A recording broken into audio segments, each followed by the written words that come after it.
الله الحمد لله رب العالمين والصلاة والسلام على سيد الأنبياء والمرسلين محمد وعلى آله وصحبه أجمعين ومن تبعهم بإحسان إلى يوم الدين. أما بعد فأعوذ بالله من الشيطان الرجيم. بسم الله الرحمن الرحيم. يا أيها الذين آمنوا لا تأكلوا الربا أضعافا مضاعفة واتقوا الله لعلكم تفلحون. وقال النبي صلى الله عليه وسلم: التاجر الصدوق الأمين مع النبيين والصديقين والشهداء والصالحين، او كما قال صلی اللہ علیہ وسلم. محترم بزرگوں اور عزیز ساتھیوں، اللہ تعالیٰ شانوں کا بے پناہ فضل و کرم کا احسان ہے. اس نے ہم تمام کو اس دین کی بات کہنے اور سننے کے لیے جمع فرمایا. دوستو بزرگوں، قرآن کریم کی جو آیت کریمہ تلاوت کی گئی ہے، اللہ تعالیٰ نے اس میں ایک ایسی چیز کے بارے میں ہم سب کو آگاہ فرمایا ہے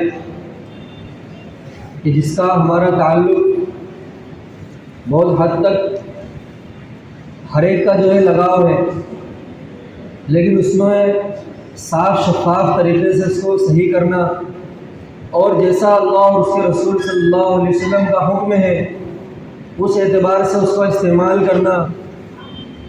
کیونکہ ایسا ہے کہ عبادتیں جو ہم پر فرض ہیں، چاہے مالی عبادت ہو یا بدنی عبادت ہو یا دونوں ملا کر کے ہو، نماز ہے، روزہ ہے، حج ہے، زکوٰۃ ہے، یہ جو ہے ہر ایمان والے کے اوپر یہ چیزیں فرض ہیں.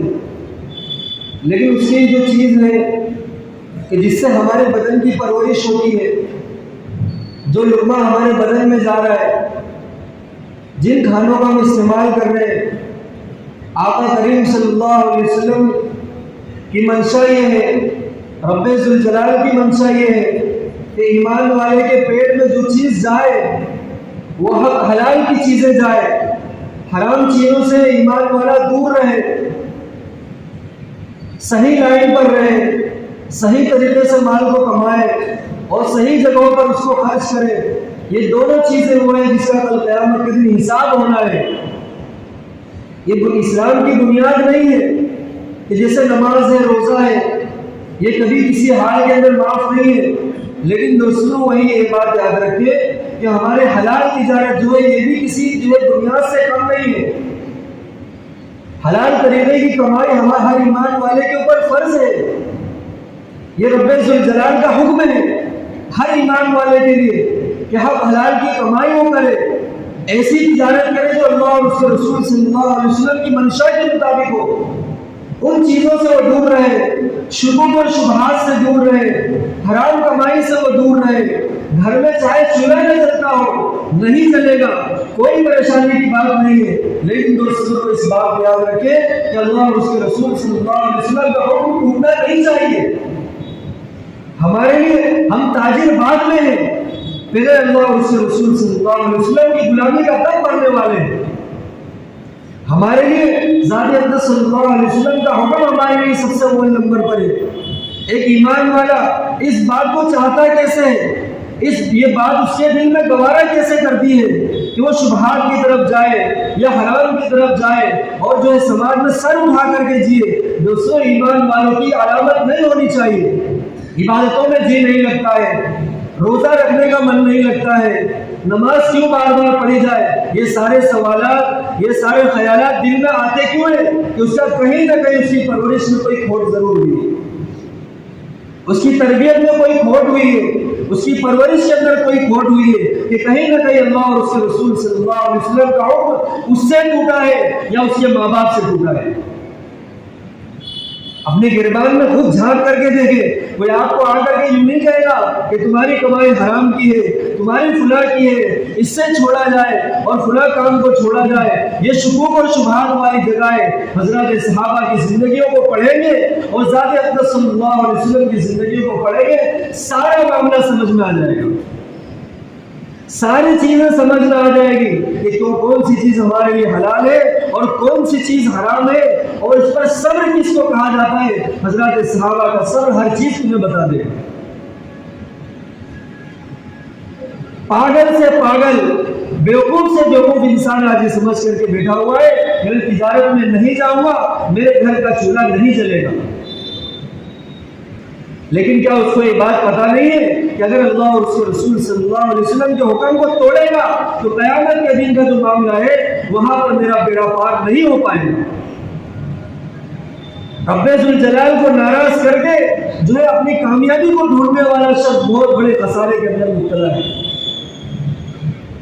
دل کی گہرائیوں کے اندر اس بات کو سمجھنا چاہیے کہ میرے لیے اللہ اور اس کے رسول صلی اللہ علیہ وسلم اول نمبر پر ہے۔ ایک مرتبہ جب یہ کہا گیا کہ ہم سود نہ کھائیں، سود ہمارے لیے ایمان والوں کے لیے حرام ہے، تو پھر کیا ہوتا ہے کہ ایمان والوں کے لیے کون سی چیز ایسے اندر سے اس کو ابھارتی ہے تو حرام کی طرف جاتا ہے یا شکوک اور شبہات والی جگہوں پر جاتا ہے؟ کیا اسے حضرات صحابہ کی بھوک کا پتہ نہیں ہے؟ نبی کریم صلی اللہ علیہ وسلم کی بھوک کا عالم کا اس کو پتہ نہیں ہے کہ جن رسول اللہ صلی اللہ علیہ وسلم کے ماننے والے ہیں یا ہم غلامی کا دم بھرنے والے ہیں، آقا کریم صلی اللہ علیہ وسلم کی زندگی کس طرح سے گزری ہے؟ حضرات صحابہ کی زندگیاں کس طریقے سے گزری ہے؟ کیا اس کو اس بات کا پتہ نہیں ہے؟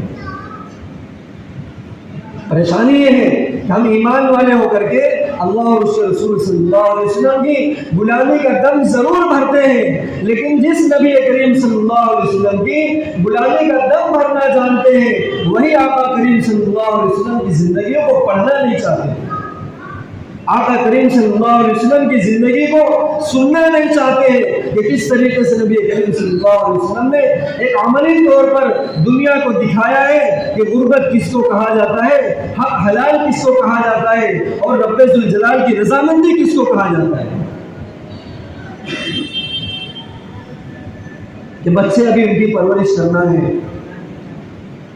دوستو، حضرات صحابہ اکرام رضوان اللہ اجمعین، جس طرح ہمارے لیے ہمارے اولادوں کی پرورش ضروری ہے، اسی حضرات صحابہ کی زندگیوں کو جب پڑھیں گے تو پتہ چلے گا ان کے لیے پرورش ضروری نہیں تھی بلکہ ان کے لیے تربیت ضروری تھی۔ مال رہے یا نہ رہے، لیکن اگر ان کی تربیت صحیح رہی ہوگی اور تربیت صحیح ہوگی، اللہ اور اس کے رسول صلی اللہ علیہ وسلم کی غلامی کا دم صحیح طور پر بھرنے والے ہوں گے، تو پھر کیا ہوگا؟ آج تو غربت دیکھی ہے لیکن آنے والا زمانہ ان کے لیے غربت کا نہیں ہوگا۔ مدینہ منورہ کے اندر تین مہینے ایسے گزر جاتے، 3 چاند ایسے گزر گئے کہ نبی کریم صلی اللہ علیہ وسلم کے مکان میں چولہا نہیں جلا۔ ایک مرتبہ حضرت عبداللہ ابن عمر رضی اللہ عنہ کو صبح سویرے نبی کریم صلی اللہ علیہ وسلم لے کر کے گئے اور راستے میں کھجور پڑی ہوئی دیکھی، نبی کریم صلی اللہ علیہ وسلم نے اس کو اٹھایا اور اس کو صاف کر کے اپنے جو ہے منہ میں رکھا اور فرمایا، اے عبداللہ ابن عمر، کیا تمہیں بھوک نہیں ہے؟ تم تھوڑا سا اس میں سے کھا لو۔ عبداللہ ابن عمر رضی اللہ عنہ فرما رہے، اللہ کے رسول مجھے بھوک نہیں ہے۔ ایوں فرما رہے نبی کریم صلی اللہ علیہ وسلم، آج 4 دن کی صبح ہے کہ میرے منہ میں ایک لقمہ تک کسی چیز کا نہیں گیا ہے۔ ان حالتوں کے اندر ہم جن نبی کریم صلی اللہ علیہ وسلم کے نام لیوائے، آقا کریم صلی اللہ علیہ وسلم کی زندگیاں اس طریقے سے گزر رہی ہیں۔ مکہ مکرمہ کی زندگی کو دیکھیں کہ پورے جو ہے قربانیوں کے اندر، مسائل کے اندر، پریشانیوں کے اندر جو ہے مکمل 13 سال گزرے ہیں، اور اس کے بعد جب مدینہ منورہ پہنچے، مدینہ منورہ بھی اس سے کوئی کم نہیں رہا۔ اللہ تعالیٰ نے آسانیاں دی ہیں، بعد میں آسانیاں دی ہیں، لیکن قربانی وہاں بھی لی ہے۔ لیکن ایک ایمان والے کو چاہیے کہ اپنی زندگی کے اندر اللہ اور اس کے رسول صلی اللہ علیہ وسلم کے غم کو اور ان قربانیوں کو ضرور یاد رکھے، تاکہ آنے والے پریشانی کو مقابلہ یہ نبی کریم صلی اللہ علیہ وسلم کی زندگی کو پڑھا رہا ہوگا اور اسی طریقے سے سنا رہا ہوگا تو پھر کیا ہوگا؟ ان پریشانیوں کا مقابلہ کرنا اس کے لیے آسان ہو جائے گا۔ ہمارے لیے پریشانی ہے، ہم سماج کو دیکھ کر کے چلتے ہیں۔ دوستوں، ہم سماج کو دیکھ کر کے چلنے کے لیے نہیں آئے، بلکہ ہم تو اللہ اور اس کے رسول صلی اللہ علیہ وسلم کو دیکھ کر کے چلنے کے لیے آئے۔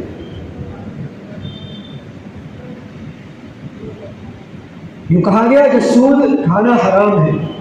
سود کی پہلی سیڑھی جو ہے وہ دھوکہ دھڑی کے اوپر، اور اسی طریقے سے لوگوں کو دھوکہ دینے کے اوپر جو ہے اس کی بنیاد جو ہے رکھی گئی ہے.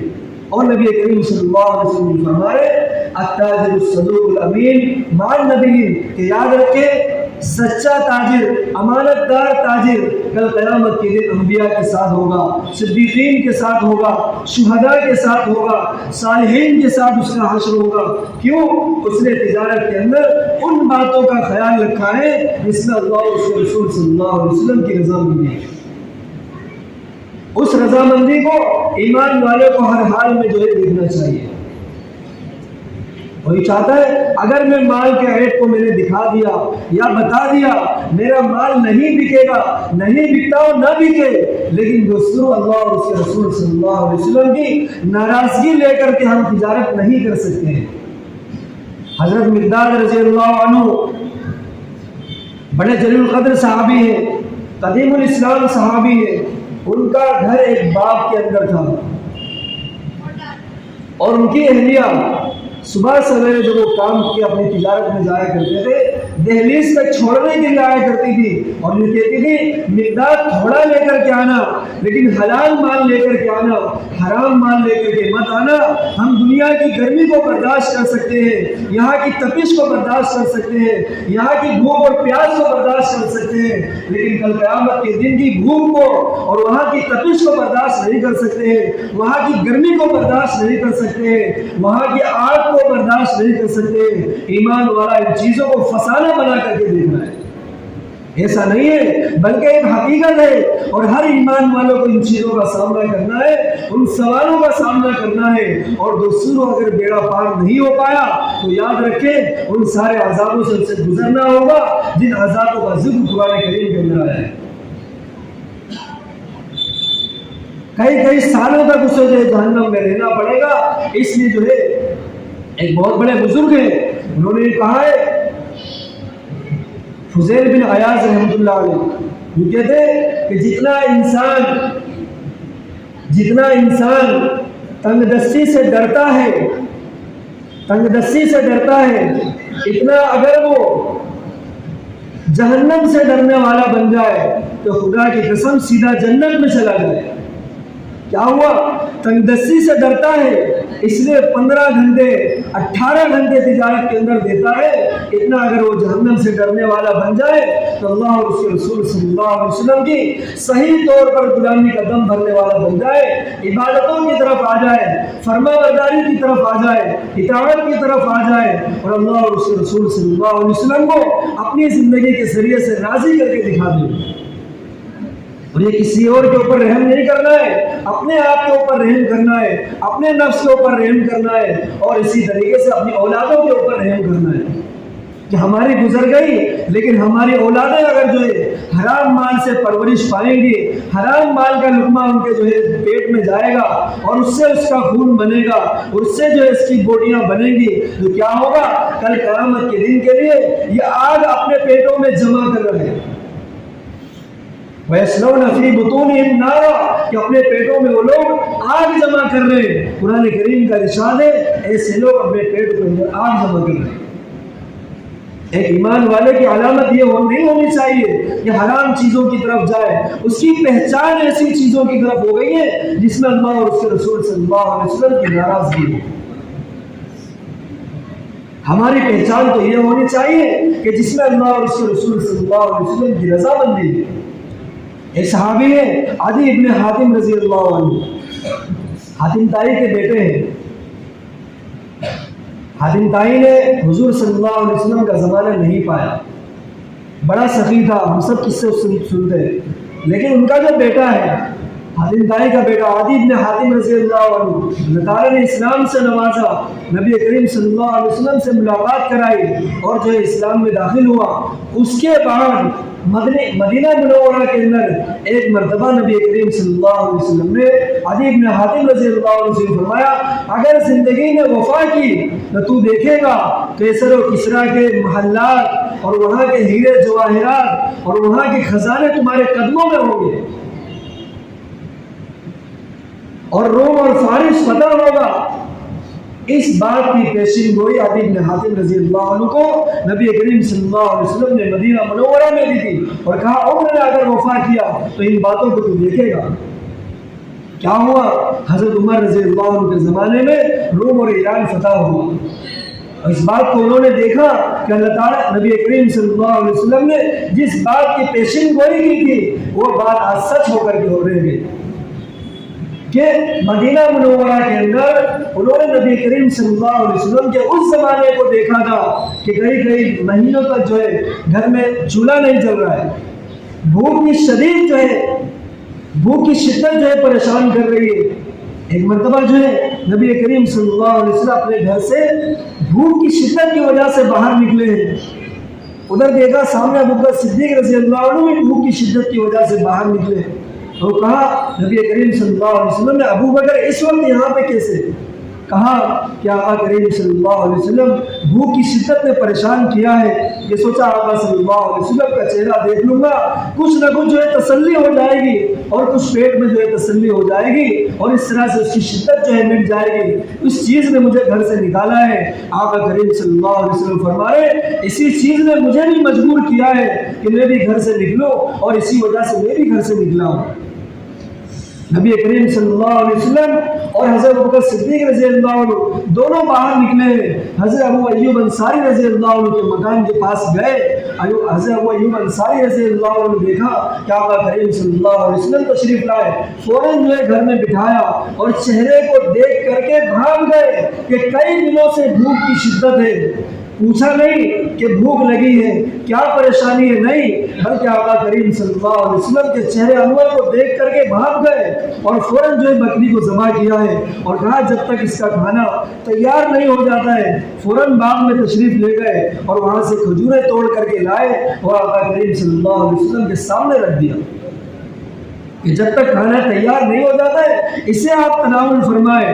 دوستوں یہ وہ زمانے ہیں، آقا کریم صلی اللہ علیہ وسلم اگر چاہتے تو کیا ہوتا احد پہاڑ سونے کا بند کر کے ساتھ میں گھومتا، لیکن نبی کریم صلی اللہ علیہ وسلم نے اس بات کو پسند نہیں فرمایا، امت کے غربا کا خیال رکھا کہ کہیں وہ لوگ غلط قدم نہ اٹھائیں، اللہ اور اس کے رسول صلی اللہ علیہ وسلم کی ناراضی والے قدم اٹھا کر کے زندگیاں نہ گزارے، ورنہ دوستوں کو ایسا ہو سکتا تھا قیامت تک آنے والا کوئی بھی شخص کہتا آقا کریم صلی اللہ علیہ وسلم نے ہمارا خیال نہیں رکھا۔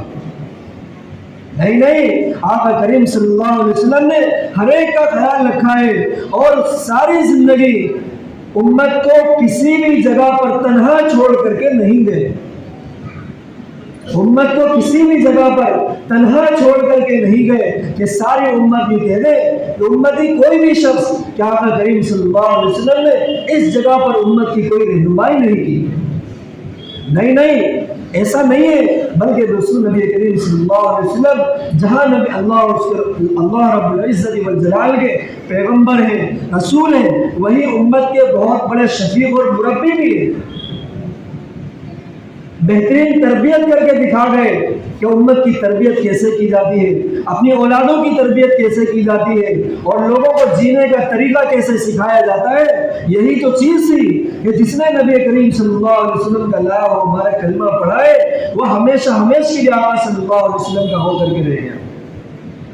کبھی سنا ہے کہ مکہ مکرمہ کی زندگیوں کو جب آپ پڑھیں گے مسلسل مصائب ہیں، مسلسل پریشانیاں ہیں، لیکن کسی تاریخ نے آج یہ نہیں لکھا کہ کسی زمانے میں حضرات صحابہ 10 سے، لیکن ان پریشانیوں کی وجہ سے حضرات صحابہ کی تعداد گھٹ کر کے 8 ہو گئی یا 7 ہو گئی ہو یا 9 ہو گئی ہو۔ نہیں، حضرات صحابہ کی تعداد مسلسل بڑھتی چلے گئی، جبکہ آقا کریم صلی اللہ علیہ وسلم فرما رہے کہ ابھی آپ چلے جائیں، اپنے گھر چلے جائیں اور جو وہاں جو ہے رہے، جب اسلام کا غلبہ ہوگا، جب ہمارا غلبہ ہوگا تب جو ہے آپ آ جانا۔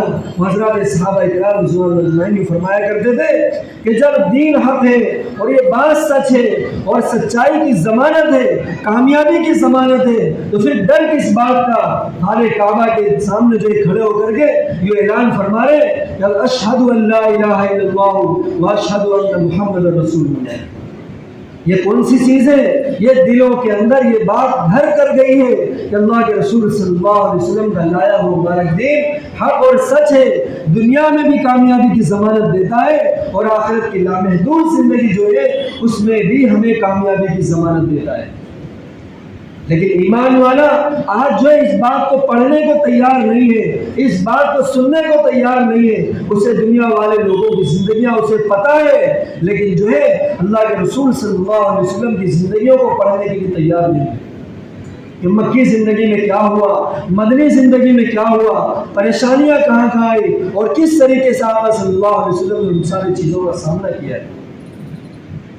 ایسا نہیں ہے کہ آقا کریم صلی اللہ علیہ وسلم کے یہاں کھانے کو نہیں تھا، نہیں، بلکہ اکابرین نے یوں لکھا ہے، علماء کرام نے یوں لکھا ہے کہ اگر کوئی شخص یوں کہے کہ نبی کریم صلی اللہ علیہ وسلم بہت زیادہ غریب تھے، بہت زیادہ مفلس تھے، یہ کہا ہے اس نے نبی کریم صلی اللہ علیہ وسلم کی شان میں گستاخی کی۔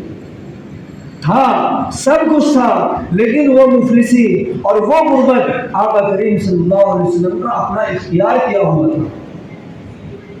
بہت پہاڑ سونا چاندی کا بننے کو تیار تھا اور ساتھ میں چلنے کو تیار ہے، لیکن کیوں نہیں؟ یہ بات پسند نہیں ہے۔ نبی کریم صلی اللہ علیہ وسلم کی منشا یہ تھی، تو فرماتے میرا دل تو یہ چاہتا ہے میں ایک دن افطار کروں، ایک دن روزہ رکھوں، ایک دن افطار کروں اور ایک دن روزہ رکھوں، ایک دن کھانا کھاؤں اور ایک دوسرے دن جو کیا کروں، ایک دن روزہ رکھوں۔ لیکن ہم اپنے اولادوں کا جب چہرہ دیکھتے ہیں، اپنے گھر والے لوگوں کا چہرہ دیکھتے ہیں، پھر کیا ہوا؟ انسان سے صبر نہیں ہوتا ہے، صبر اس کے دل کے اندر نہیں ہے۔ حضرات صحابہ اکرام رضوان اجمعین ان لوگوں نے بھی صبر کر کے دکھایا ہے، ان کے ساتھ بھی ان کے اپنے بیوی بچے تھے، ان کے ساتھ بھی اپنا خاندان تھا، لیکن اس غربت کی زندگی کو ان لوگوں نے یہ نہیں کہا کہ ہم اسے چھوڑ کر کے ہم کوئی دوسری زندگی اختیار کرنا چاہتے ہیں، نہیں، یہ غربت ہمیں پسند ہے، یہ مفلسی ہمیں پسند ہے، یہ بھوک اور پیاس ہمیں پسند ہے، بس آقا کریم صلی اللہ علیہ وسلم کی ناراضگی پسند نہیں ہے۔ اس لیے کیا ہوا؟ تجارتوں میں گئے ہیں، حق حلال کی کمائی کی ہے اور اس سے جو مال آتا تھا اس کو اپنے اوپر لگایا، لوگوں کے اوپر لگایا اور خوب جو ہے خرچ کیا۔ اور اس ایک مرتبہ حضرت عدی بن حاتم رضی اللہ عنہ کو یہ کہا تھا ایک زمانہ وہ بھی آئے گا کہ لوگ جو ہے زکوٰۃ کا مال اپنے سروں پر لاد کر کے نکلیں گے، لیکن اس مال کو لینے والا کوئی نہیں ہوگا۔ پورے شہر میں اس کی منادی کرائی جائے گی لیکن اس زکوٰۃ کے مال کو لینے والا کوئی نہیں ہوگا۔ اور یہ زمانہ آیا ہے حضرت عمر بن عبدالعزیز رحمۃ اللہ علیہ کے زمانے میں، جب عراق فتح ہوا اور وہاں کے گورنر نے لکھا ہے حضرت عمر بن عبدالعزیز رحمۃ اللہ علیہ کو کہ زکوٰۃ کا مال وصول ہوا ہے، آپ کے پاس بھیج دیں۔ حضرت عمر بن عبدالعزیز رحمۃ اللہ علیہ لکھتے یہاں رکھنے کی جگہ نہیں ہے، وہاں پر جو مفلس لوگ ہیں، غربا لوگ ہیں، وہیں پر اس کو تقسیم کر دیا جائے۔ تو انہوں نے جواب میں لکھا اسے تقسیم کر دیا گیا ہے، اس کے بعد بچا ہے۔ تو یہ کہا حضرت عمر بن عبدالعزیز رحمۃ اللہ علیہ نے کہ ایسا کیا جائے کہ اس کو جو لوگ ایسے ہیں کہ جن کی شادیاں ہونے والی ہے ان کے پاس مہر کا مال نہیں ہے، اس کو ان لوگوں کے مہر میں دے دیا جائے۔ حضرت عمر بن عبدالعزیز رحمۃ اللہ علیہ لکھا ہے جواب میں کہ ان لوگوں کے مہر میں بھی دے دیا گیا ہے، ان لوگوں کے مہر میں بھی ادا کر دیا گیا ہے، پھر بھی مال بچا ہے۔ پھر حضرت عمر بن عبدالعزیز رحمۃ اللہ علیہ لکھ کے بھیجا کہ جو لوگ مقروض ہیں ان کے قرض کی ادائیگی اس مال سے کر دی جائے۔ یہ فرمایا وہاں سے جواب لکھ کر کے بھیجا گیا کہ ان لوگوں کے قرض کو بھی ادا کر دیا گیا ہے، پھر بھی مال بچا ہے، اب کیا کیا جائے؟ حضرت عمر بن عبدالعزیز رحمۃ اللہ علیہ لکھ کے بھیجا کہ ایسا کیا جائے اس مال کو جو لوگ ٹیکس دے کر کے جزیہ دے کر کے رہ رہے ہیں اسلامی حکومت کے اندر، ان لوگوں کو قرض دیا جائے اور ڈبل جو ہے دیا جائے، تاکہ ان لوگوں کو یہ بات کہی جائے کہ اس کو ادا کرنے کے لیے جلد بازی نہ کی جائے، بلکہ تم اس مال کو لے کر کے تجارت کرو، جب تمہارے پاس مال آئے وہ مال تم حکومت کو ادا کر دینا۔ یہ تھا وہ زمانہ کہ کیا ہوا کہ ان لوگوں کی ادائیگی کر دی گئی، مقروضین کے مال کی ادائیگی کر دی گئی، لیکن کیا ہوا آج مال کا لینے والا کوئی نہیں۔ اتنا مال بیت المال میں جمع ہے کہ امت کے غربا کو جو ہے کافی ہو گیا، امت کے یتیموں کو جو ہے کافی ہو گیا ہے، اور لوگوں کی جو اخراجات ہے، جو ہے شادیوں میں جو مہر ادا کی جاتی ہے وہ مہر کا مال ادا ہو گیا ہے، پھر بھی مال اتنا بچا ہے کہ اس کو لینے والا کوئی نہیں۔ یہ جو ہے یہ نبی کریم صلی اللہ علیہ وسلم کی پیشن گوئی کب ہے؟ یہ مدینہ منورہ میں رہ کر کے پیشن گوئی ہے، اور اسلام نے وہ زمانہ دیکھا ہے، اور اللہ رب العزت والجلال کا وعدہ بالکل سچ ہے۔ اگر ایمان والا اپنی اس لائن پر رہے گا جس لائن پر اللہ اور اس کے رسول صلی اللہ علیہ وسلم نے اسے چھوڑا ہے، تو پھر کیا ہوگا؟ اللہ رب العزت والجلال کی جانب سے مدد بھی پھر ویسی آئے گی۔ یہ اس وقت میں رہ کر کے لوگوں کو یقین نہیں ہو رہا کہ آخر ایسا کیسے ہوگا؟ ہمارے ابھی کھانے کا مسئلہ ہو رہا ہے، کل کے کھانے کا پتہ نہیں ہے، کئی مہینے ہو جا رہے ہیں، چولہا نہیں جل رہا ہے، آخر کیسے روم فتح ہوگا، کیسے ایران فتح ہوگا، اور کیسے پھر کیا ہوگا؟ نہیں، بلکہ اللہ اور اس کے رسول صلی اللہ علیہ وسلم کی باتوں پر جب یقین ہوگا تو پھر مدد بھی رب ذوالجلال کی جانب سے ویسی آئے گی۔ اسی لیے دوستو اپنے آپ کا خیال رکھیں، اپنی اولادوں کا خیال رکھیں کہ ان لوگوں کے پیٹوں کے اندر وہ لقمہ نہ جائے جس میں اللہ اور اس کے رسول صلی اللہ علیہ وسلم کی ناراضگی ہے۔ پھر کیا ہوگا؟ پھر عبادتوں میں جو ہے جان پیدا ہوگی، اپنے روزوں کے اندر جان پیدا ہوگی، اللہ اور اس کے رسول صلی اللہ علیہ وسلم کو راضی کرنے کا ایک ولولہ اور سنجیدگی جو ہے دوستوں زندگیوں کے اندر پیدا ہوگی۔ اللہ تعالیٰ سے دعا ہے ہم سب کو کہنے سننے سلام کی توفیق عطا فرمائے۔ وآخر دعوانا الحمدللہ رب العالمین۔